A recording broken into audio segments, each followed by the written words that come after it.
Idol, Kilala mo mga ba? guys, gandang tanghali ah.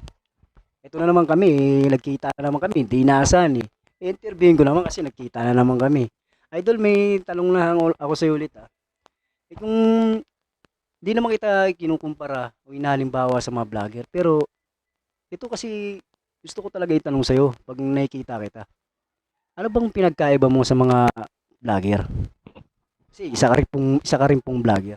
Ah, yung ang pagkakaiba siguro sa mga vlogger, lahat ako, unang-una, matulungin talaga ako, mapagbigay. Nagbibigay ako sa tulong sa mga nasa mababang antas ng ating lipunan. Pangalawa, mas pugi ako sa kanila.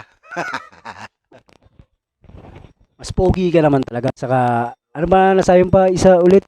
Mas pogi ka saka Mas pugi ako sa kanila at saka matulungin. matulungin. O, nakikita ko naman. Mas gwapo, matulungin. Nasa itsura naman talaga. Oh.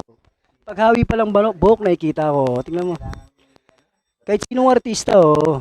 Yun pala pinagkaiba mo ngayon sa vlogger na yun. Wala ba iba? Kahit gusto ko marinig yung mga... Tama yun. Cut mo muna, cut mo muna.